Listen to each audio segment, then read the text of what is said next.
बिस्मिल्लाहिर्रहमानिर्रहीम। First year biology, first chapter biodiversity and classification, इसका आज हम फर्स्ट टॉपिक पढ़ने लगे हैं। फर्स्ट टॉपिक जो इसका है वो 3 डोमेन सिस्टम ऑफ क्लासिफिकेशन है। 3 डोमेन सिस्टम ऑफ क्लासिफिकेशन से पहले हम किस लेवल पर खड़े थे, तो वो 5 किंगडम क्लासिफिकेशन था। 5 किंगडम क्लासिफिकेशन तक भी 1 स्टेप में बात नहीं पहुंची थी, बल्कि सबसे पहले लिविंग ऑर्गेनिज़म्स को सिर्फ 2 टाइप्स में डिवाइड किया गया था और ये कहा जाता था कि लिविंग ऑर्गेनिज़म्स या तो प्लांट्स होते हैं और या फिर एनिमल्स होते हैं। वो ऑर्गेनिज़म्स जो अपनी फूड खुद बनाते हैं उनको प्लांट कहा गया, और वो ऑर्गेनिज़म्स जो अपनी फूड खुद नहीं बना सकते और फूड के लिए डिपेंडेंट हैं प्लांट्स पर, उनको एनिमल्स कहा गया। मज़ीद ये कि प्लांट्स वो ऑर्गेनिज़म्स थे जो कि एक जगह से दूसरी जगह मूव नहीं कर सकते थे और एनिमल्स एक जगह से दूसरी जगह मूव कर सकते थे।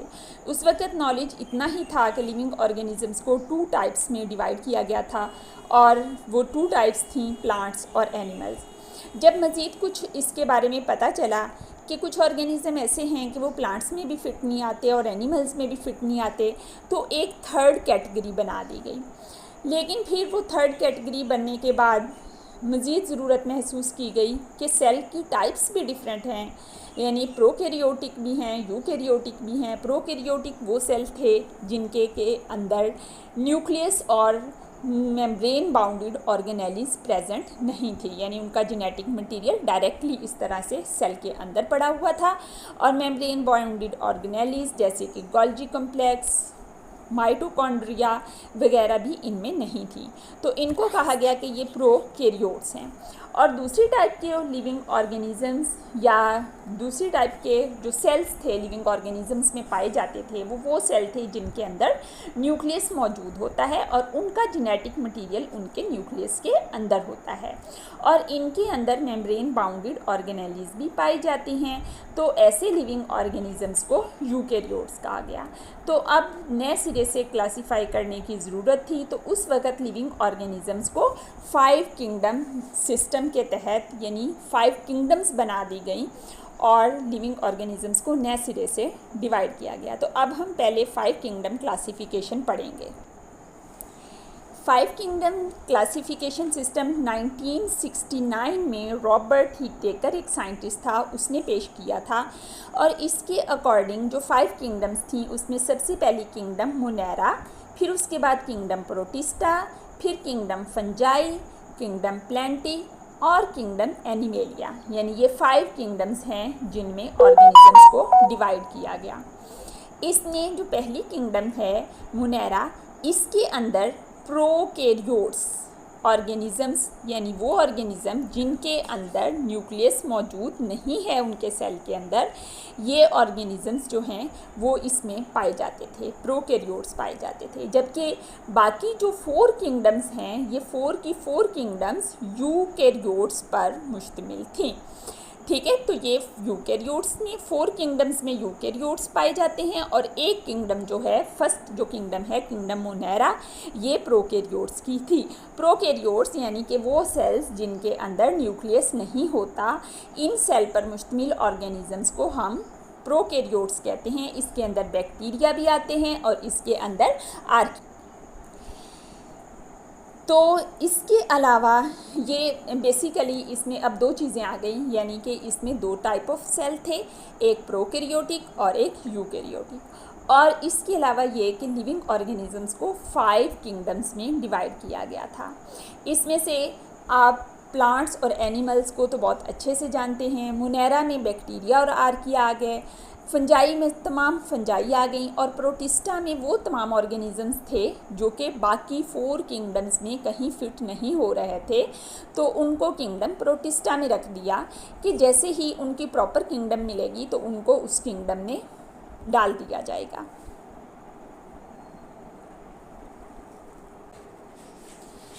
अब 5 किंगडम सिस्टम के बाद मज़ीद एक प्रॉब्लम सामने आया, और वो प्रॉब्लम ये था कि जो किंगडम मोनेरा है इसके अंदर जो लिविंग ऑर्गेनिज्म पाए जाते हैं, इसके अंदर जो लिविंग ऑर्गेनिज्म पाए जाते हैं जो कि प्रोकैरियोट्स हैं, ये भी एक तरह के प्रोकैरियोट्स नहीं हैं, बल्कि इनके भी आगे दो ग्रुप हैं और वो दो ग्रुप एक दूसरे से बहुत ज़्यादा डिफरेंट हैं।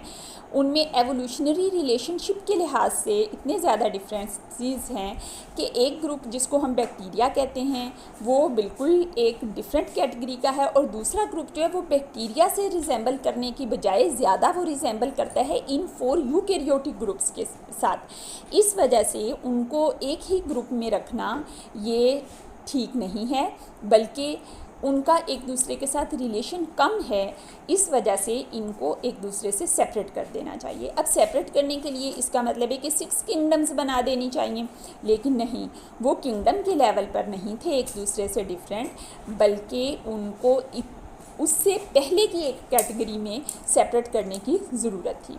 और वो कैटेगरी क्या थी? उस कैटेगरी को किंगडम से ऊपर रख दिया गया और उस कैटेगरी का नाम रख दिया गया डोमेन। तो इस वजह से अब नया सिस्टम जो बना उसने मोनेरा को 2 पार्ट्स में डिवाइड कर दिया, 2 डोमेन्स बन गई, और ये जो 4 थे जो कि यूकैरियोट्स हैं, इन 4 को एक अलग सेपरेट डोमेन बना दिया गया और इस तरह से 3 डोमेन्स सामने आए। तो स्टूडेंट्स, इसके बाद अब ये जो 3 डोमेन सिस्टम है ये 1999 में, ये सिस्टम 1990 में अमेरिकन माइक्रोबायोलॉजिस्ट कार्ल वोइस ने सुजेस्ट किया था। अमेरिकन माइक्रोबायोलॉजिस्ट कार्ल वोइस ने ये सुजेस्ट किया था। 1990 में अमेरिकन माइक्रोबायोलॉजिस्ट कार्ल वोइस ने ये सुजेस्ट किया था कि किंगडम प्रोटिस्टा को फर्दर, किंगडम मोनेरा को फर्दर 2 पार्ट्स में डिवाइड कर देना चाहिए और उनका रैंक किंगडम से नीचे का नहीं बल्कि किंगडम से ऊपर का होना चाहिए। ये बहुत इंपॉर्टेंट चीज़ है कि ये जब डिवाइड किए हैं तो ये किंगडम की सब किंगडम्स नहीं बनी, बल्कि किंगडम के लेवल से ऊपर चली गई हैं, यानी कि 2 डोमेन्स में इनको डिवाइड कर दिया गया है। और उन डोमेन्स के नाम क्या हैं? अब ये जब 2 में डिवाइड हो गए तो अब इनके नाम ये बने। फर्स्ट जो है वो किंगडम, फर्स्ट जो डोमेन है वो डोमेन आर्किया, फिर उसके बाद डोमेन बैक्टीरिया और देन डोमेन यूकेरिया। 3 डोमेन्स हो गए। जो पहले मोनेरा में थे वो 2 हिस्सों में डिवाइड हो गए, एक किंगडम आर्किया में चला गया और दूसरे किंगडम बैक्टीरिया में चले गए, और जितने भी यूकैरियोट्स थे वो डोमेन यूकेरिया में चले गए।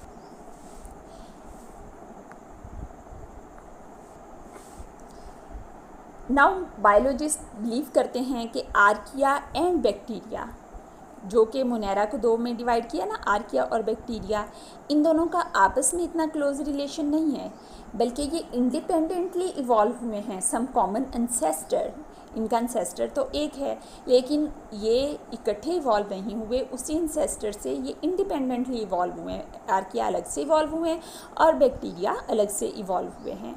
और इसके अलावा मॉलिक्यूलर एविडेंसेस भी यही सुजेस्ट करते हैं कि जो आर्किया हैं ये बैक्टीरिया से इतने ज़्यादा क्लोजली रिलेटेड नहीं हैं जितने के ये यूकैरियोट्स के साथ क्लोजली रिलेटेड हैं। अदर वर्ड्स में हम ये कह सकते हैं कि archaea evolve from यूकैरिया, evolve from archaea after archaea split from the bacteria. तो इसके बारे में एक डायग्राम भी है जो कि हम देख लेते हैं। ये डायग्राम इस चीज़ को एक्सप्लेन करती है। ये देखें कि एक कॉमन एंसेस्टर है,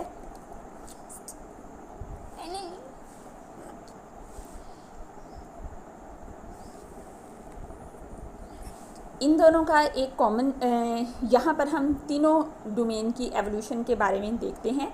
तो एक कॉमन एंसेस्टर है जिससे पहले ये 2 हिस्सों में देखें डिवाइड हो रहा है।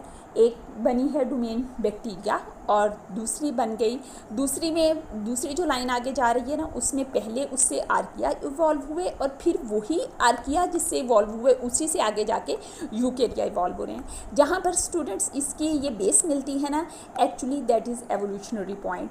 यहाँ पर ये दोनों आपस में मिल रहे हैं, इसका मतलब है यूकैरिया और आर्किया जो हैं वो यहाँ पर इकट्ठे इवॉल्व हो रहे हैं। और फिर उससे पहले जो आर्किया और बैक्टीरिया की बेस आपस में मिलती है, वो ये शो कर दिया कि इनका एक कॉमन एंसेस्टर है। तो एक कॉमन एंसेस्टर है जिससे पहले डोमेन बैक्टीरिया और डोमेन आर्किया वाले इवॉल्व हुए, फिर डोमेन आर्किया वाले से ही आगे डोमेन यूकेरिया इवॉल्व हुई है। तो इसी वजह से जो यूकेरिया वाले हैं ये यूकेरिया वाले आर्किया के साथ ज़्यादा रिलेटेड हैं बनिस्बत आर्किया वालों का बैक्टीरिया के साथ रिलेशन, यानी इन दोनों का आपस में ज़्यादा रिजेम्बलेंसेस पाई जाती है बनिस्बत इन दोनों की रिजेम्बलेंस के। नेक्स्ट हम डोमेन आर्किया के कैरेक्टरिस्टिक्स के बारे में पढ़ते हैं। तो जैसे कि अभी हम पहले देख चुके हैं कि फाइव किंगडम सिस्टम ने डोमेन आर्किया वाले ऑर्गेनिजम्स कहाँ पर पाए जाते थे, ये किंगडम मुनेरा में पाए जाते थे। और इनका नाम जो किंगडम मुनेरा के बाद जब ये डिवाइड हुए हैं तो इसमें से आर्किया वालों का नाम आर्कियोस, ग्रीक वर्ड है आर्कियोस, इससे लिया गया है जिसका मतलब है एंशियंट। एक्चुअली ये एंशियंट ऑर्गेनिजम्स हैं, इस वजह से इनका नाम आर्कियोस रखा गया। Archaea divorced from bacteria in very ancient times, इस वजह से इनका नाम आर्किया रखा गया। अगर हम इनके साइज़ की बात करें तो ये 0.1 माइक्रोमीटर से लेके 15 माइक्रोमीटर तक डायमीटर है इनका, लेकिन कुछ इसमें ऐसे हैं जो कि up to 200 micrometre in length भी जाते हैं। शेप की बात करें तो इनकी शेप्स हैं स्फेरिकल का मतलब है राउंड, इस तरह से। रॉड शेप, ये मेरे से रॉड शेप बन गई थी, तो ये रॉड शेप जो हैं वो इस तरह से होते हैं रॉड शेप। लोब्ड हैं, ठीक है, और रेक्टेंगुलर यानी कि इस शेप के, ये इनकी मुख्तलिफ शेप्स हैं।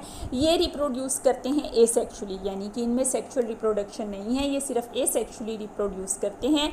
और वो रिप्रोडक्शन क्या है, कौन कौन से तरीके हैं, एक है बाइनरी फिशन। बाइनरी फिशन क्या होती है, एक का दो में डिवाइड हो जाना, तो बाइनरी फिशन है। इसके अलावा मल्टीपल फिशन है, मल्टीपल में जो एक सिंगल ऑर्गेनिज्म है वो बहुत सारों में डिवाइड हो जाता है। फ्रेगमेंटेशन में ब्रेक डाउन हो जाता है बॉडी पार्ट।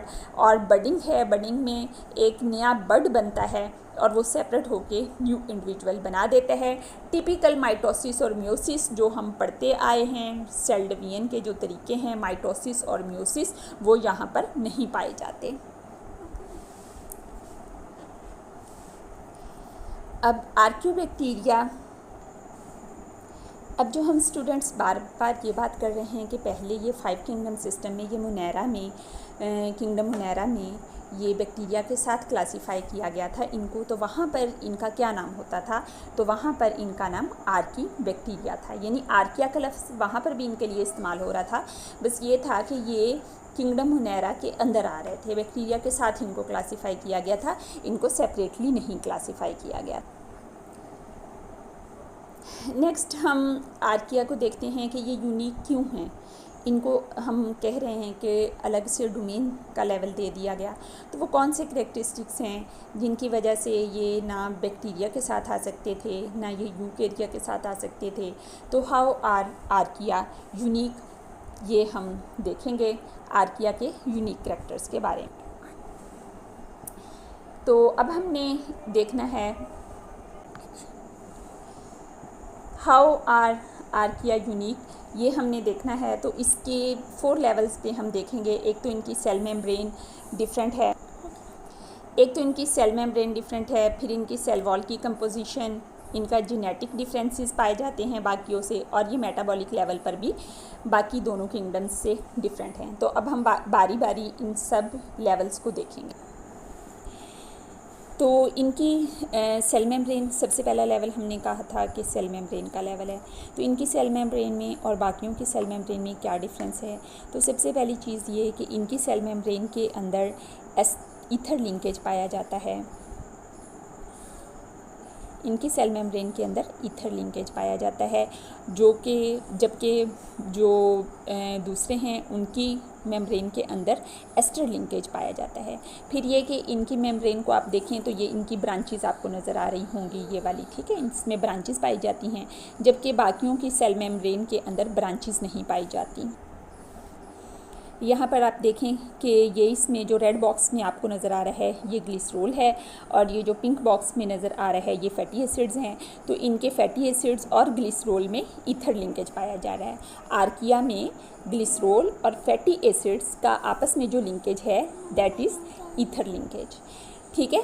जबकि जो आर्किया बैक्टीरिया और यूकेरिया हैं इनमें फैटी एसिड्स और ग्लिसरॉल के दरमियान में जो लिंकेज पाया जा रहा है दैट इज़ एस्टर, ठीक है स्टूडेंट्स। यहाँ पर हमने फर्स्ट जो है सेल मेम्ब्रेन वाला, इसका देख लिया कि सेल मेम्ब्रेन के लेवल पर डिफरेंस पाया जाता है।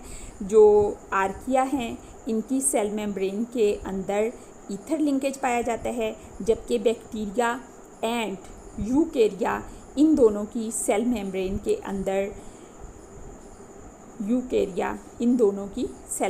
अंदर एस्टर लिंकेज पाया जाता है।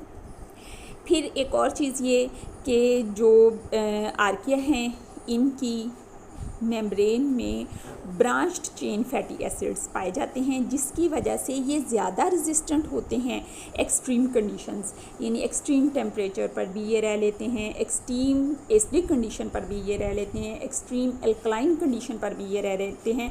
और ऐसा किस वजह से है? इनकी सेल मेम्ब्रेन की करेक्टरिस्टिक की वजह से, यानी कि इनकी सेल मेम्ब्रेन में जो ब्रांचेस पाई जाती हैं वो इनको इस काबिल बनाती हैं कि ये एक्सट्रीम लेवल पर अपने आप को मेंटेन रखते हैं, वहाँ पर इनकी मेम्ब्रेन ब्रेकडाउन नहीं होती।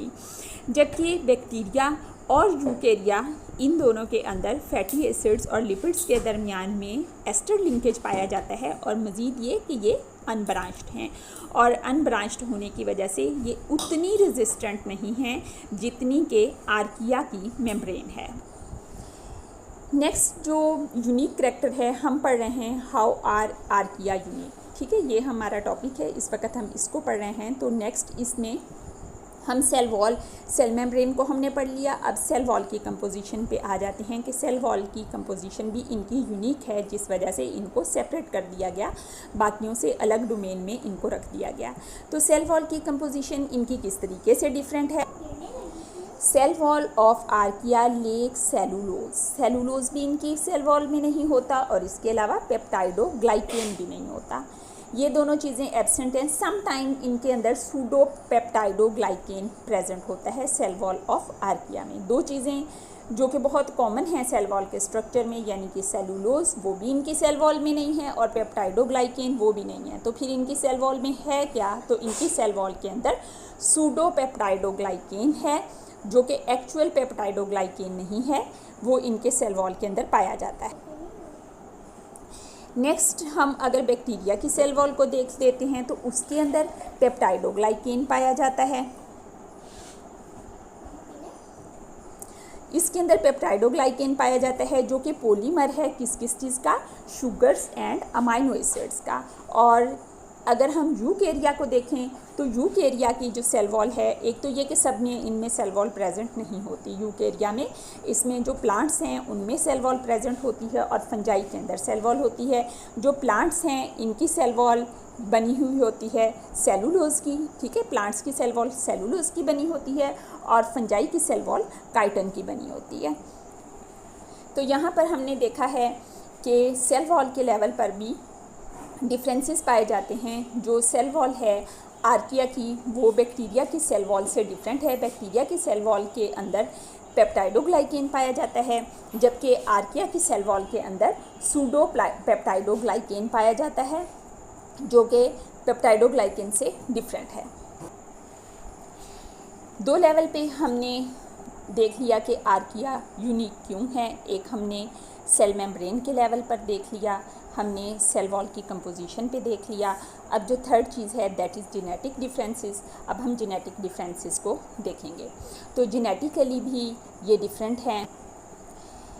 आर्किया जो हैं ये सेवरल इनमें जेनेटिक सीक्वेंसेस ऐसे पाए जाते हैं जो कि इनकी रिजेम्बलेंस शो करते हैं विद यूकेरियोट्स, यानी कि ये एवोल्यूशनरी रिलेशनशिप इनका यूकेरियोट्स के साथ ज़्यादा है बनिस्बत प्रोकैरियोट्स या बैक्टीरिया। प्रोकैरियोट्स तो ये खुद भी हैं बनिस्बत बैक्टीरिया के, ठीक है। यूकेरियोट्स यानी जो 4 किंगडम्स थी, अदर 4 किंगडम्स थी बैक्टीरिया के अलावा, उनके साथ ही इनकी जेनेटिक रिजेम्बलेंसेस ज़्यादा है बनिस्बत बैक्टीरिया के।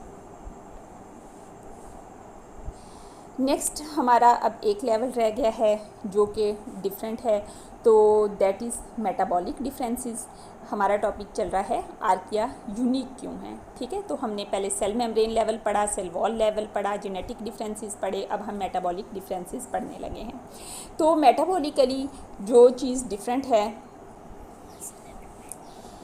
मेटाबॉलिक डिफरेंसेस को हम करने लगे हैं। तो मेटाबॉलिक डिफरेंसेस में सबसे पहले ये कि आर्किया जो हैं उनमें यूनिक मेटाबॉलिक प्रोसेसेस पाए जाते हैं, जैसे कि मेथोजेनेसिस है जो कि किसी और में नहीं पाया जाता।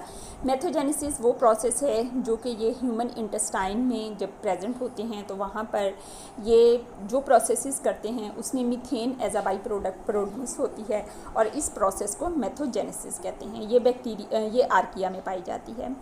अब हम अगर बैक्टीरिया के प्रोसेसेस को देखें तो इनमें फोटोसिंथेसिस होती है, इनमें नाइट्रोजन फिक्सेशन होती है, इनमें फर्मेंटेशन होती है, लेकिन इनमें मेथोजेनेसिस नहीं होती।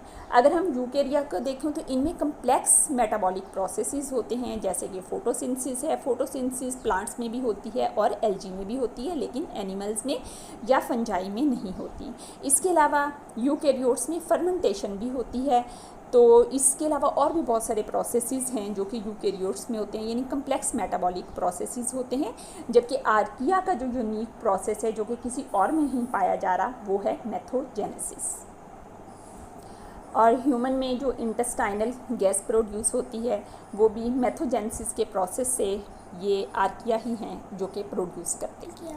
अब हम आर्किया की क्लासिफिकेशन देखते हैं। आर्किया को फर्दर किन ग्रुप्स में डिवाइड किया जाता है, तो इनको 4 ग्रुप्स में डिवाइड किया जाता है। सबसे पहला जो इनका ग्रुप है दैट इज़ मैथोजेंस। मैथोजेंस वो आर्किया हैं जो कि मीथेन गैस प्रोड्यूस करते हैं। मीथेन जनरेट करने से ही, मैथोजेनेसिस के प्रोसेस से ही इनका नाम मैथोजेंस है, मिथेनोजेंस है मीथेन गैस प्रोड्यूस करने की वजह से। और ये gas as a by product, metabolic by product, metabolism के दौरान ये प्रोड्यूस होती है। बाई प्रोडक्ट वो चीज़ है जिसको एक्चुअली ये प्रोड्यूस करने की कोशिश नहीं कर रहा है बल्कि मेटाबॉलिज्म और कर रहे हैं, उसमें इनके यूज़ के ये नहीं है। मीथेन गैस ये एक बाई प्रोडक्ट के तौर पर प्रोड्यूस होती है और ह्यूमन बींग के लिए भी ये फ़ायदेमंद नहीं है, उनको गैस ट्रबल ये करती है। दूसरा जो इनका ग्रुप है दैट इज़ हेलोबैक्टीरिया। ये हेलोबैक्टीरिया, हेलाइन का मतलब ही होता है ज़्यादा साल्ट वाला जो एनवायरनमेंट होता है इसको हम सेलाइन एनवायरनमेंट कहते हैं। तो ये एक्सट्रीमली सलाइन एनवायरनमेंट में रहते हैं। जो हेलोबैक्टीरिया है ये एक्सट्रीमली सलाइन एनवायरनमेंट में रहते हैं। जो इनका थर्ड ग्रुप है दैट इज़ कॉल्ड थर्मोकोकाई। थर्म का रिलेशन टेम्परेचर से होता है, हॉट टेम्परेचर से रिलेटेड है। तो ये पाए जाते हैं हॉट एनवायरनमेंट में। जो हॉट स्प्रिंग्स हैं, हॉट वेंट्स हैं, बहुत ज़्यादा बॉइलिंग टेम्परेचर वाले चश्मे वगैरह हैं जहाँ पर और कोई लिविंग ऑर्गेनिज्म नहीं पाया जाता, वहाँ पर ये थर्मोकोकाई मिलते हैं। नेक्स्ट एंड लास्ट वन जो इसका ग्रुप है दैट इज़ थर्मैक्योटा, जो कि नाइट्रोजन साइकिल में इन्वॉल्व होते हैं। तो ये 4 ग्रुप्स थे जिनमें आर्किया को डिवाइड किया जाता है। नेक्स्ट और लास्ट चीज़ जो हमने आर्किया के बारे में पढ़नी है वो सिग्निफिकेंस ऑफ आर्किया है, इनकी इम्पॉर्टेंस क्या है। तो ये बहुत सारी जगहों पर हमारे लिए बहुत इम्पॉर्टेंट हैं। इनके वो ऑर्गेनिजम्स जो कि एसिडिक और अल्कलाइन कंडीशन में रहते हैं, जो कि हाईली एसिडिक और अल्कलाइन कंडीशन में रहते हैं, इनमें ऐसे एंजाइम्स पाए जाते हैं जिनको हम रिसर्च के लिए यूज़ करते हैं। क्योंकि ये हार्श एनवायरनमेंट को बर्दाश्त करने वाले बैक्टीरिया हैं, तो इनमें वो एंजाइम्स पाए जाते हैं जो कि डीएनए रेप्लिकेशन के प्रोसेस में हम बहुत ज़्यादा हाई टेम्परेचर पर रेप्लिकेशन करते हैं। हम इस दौरान एसिड्स भी यूज़ करते हैं, तो उस दौरान डीएनए ब्रेक डाउन ना हो, इस वजह से इस ऑर्गेनिजम्स में से लिए गए एंजाइम्स यूज़ किए जाते हैं और सक्सेसफुली डीएनए को हम रेप्लिकेट कर सकते हैं लैब में। इसके अलावा दूसरा अगर हम देखें तो जो मैथोजन बैक्टीरिया हैं, मैथोजन आर्कियंस हैं, ये वाइटल रोल प्ले करते हैं सीवेज ट्रीटमेंट में। सीवेज को ट्रीट करने के लिए ये यूज़ होते हैं और उस ट्रीटमेंट के दौरान ये बायोगैस प्रोड्यूस करते हैं। एक इसके डबल फ़ायदा हो जाता है, एक तरफ तो सीवेज क्लीन हो जाता है और दूसरी तरफ बायोगैस प्रोड्यूस हो जाती है जो कि मुख्तलिफ़ तरीके से इस्तेमाल होती है, एज आ बर्निंग इस्तेमाल हो जाती है। बर्निंग के लिए ये इस्तेमाल होती है, जैसे हम दूसरी गैस इस्तेमाल करते हैं जो घरों में इस्तेमाल होती है, उसी तरह से ये गैस भी इस्तेमाल होती है। और चूँकि ये बायोलॉजिकल प्रोसेस से प्रोड्यूस की गई होती है, इस वजह से इसको बायोगैस कहा जाता है। थर्ड, जो एसिडोफिलिक आर्कियोबैक्टीरिया हैं, ये मेटल्स को एक्सट्रैक्ट करने के लिए इस्तेमाल होते हैं। कहाँ से ये मेटल एक्सट्रैक्ट होती हैं? ये ओर्स में पाई जाती हैं, जो धातें हमारी ज़मीन के अंदर से निकलती हैं, माइनिंग के प्रोसेस से निकलती हैं। उनके अंदर मुख्तलिफ़ तरह की मेटल्स पाई जाती हैं। इन मेटल्स को अब सेपरेट करने के लिए, हर मेटल को सेपरेट करने के लिए एक डिफरेंट एसिडोफिलिक आर्कियन इस्तेमाल किया जाता है जो कि उस मेटल को ईट करता है। जैसे कुछ आर्कियन ऐसे हैं जो कि गोल्ड को ईट करते हैं, तो जब ये गोल्ड को ईट कर लेते हैं उसके बाद इनसे फिर गोल्ड को सेपरेट कर लिया जाता है। इनकी डेथ हो जाती है, जब फर्दर इनको गोल्ड नहीं मिलता तो फिर इनकी बॉडी से गोल्ड को सेपरेट कर लिया जाता है। उसके अलावा कोबाल्ट है, कोबाल्ट भी इन्हीं से सेपरेट किया जाता है, कॉपर भी सेपरेट किया जाता है। तो मिनरल्स प्रोसेसिंग के अमल में ये बैक्टीरिया यूज़ होते हैं जो कि मुख्तलिफ़ ओर्स से इन मेटल्स को सेपरेट करते हैं।